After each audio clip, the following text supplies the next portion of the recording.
Okay, tuloy-tuloy po tayo. Tinan po natin, tunghayin natin ang presyo ng mga bilihin dito naman sa Guadalupe Public Market sa Makati City at pakinggan ang damdaming ano mula naman kay Nolan Ariola.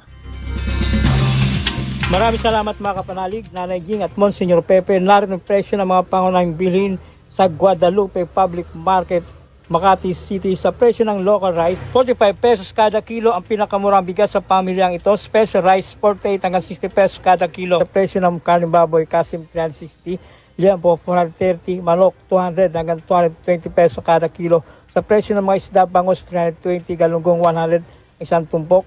Dalagang bukid 240, hasa-hasa 240, yellowfin 240, tawilis 120, tilapia 150, pampano 400, maya-maya 650 pesos, salabahita 400, dilis 100 pesos kada tumpok. Sa presyo ng mga gulay, sibuyas na pula 110 hanggang 120, sibuyas na puti 110 hanggang 120, bawang 150 hanggang 160, kalamansi 100 hanggang 110, luya 190 hanggang 200, patatas 100 hanggang 120, carrots 120 hanggang 140, Baguio beans 140 hanggang 160, peche Baguio 70 hanggang 80, sayote 60 hanggang 70, kalabasa 60 hanggang 70, sitaw 130 hanggang 140, ampalaya 120 hanggang 160, talong 100 hanggang 120, peche Tagalog 60 hanggang 70, siling pula 100 hanggang 190, repolyo 70 hanggang 80, broccoli 200 hanggang 250, kamatis 60 hanggang 70 pesos.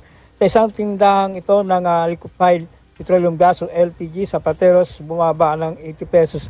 Ang dating 1,396 pesos, ito ay naging 1,316 pesos kada 11 kilogram cylinder.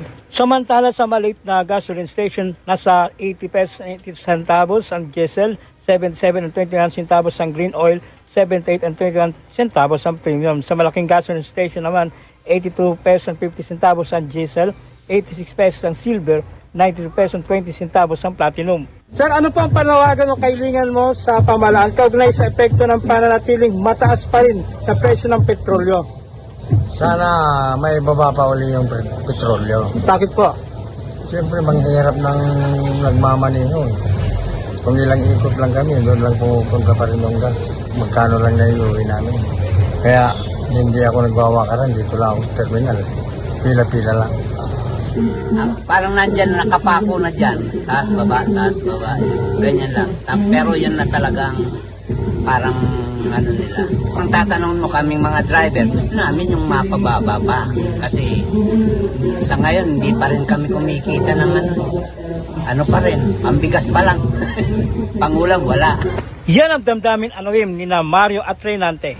Ang National Shrine of Our Lady of Guadalupe, ang pinakamalapit na simbahan sa Guadalupe Public Market, ang lagyang paalala ng simbahang Katolika na ang pagsubok na naranasan ay hindi parusa, kundi ito ay paghahanda sa mas malaking biyaya na mula sa Panginoong Diyos. Para sa Veritas 846, ang radyo ng simbahan, ako ang inyong kapanalig, Nolan Ariola, sumainyo ang katotohanan.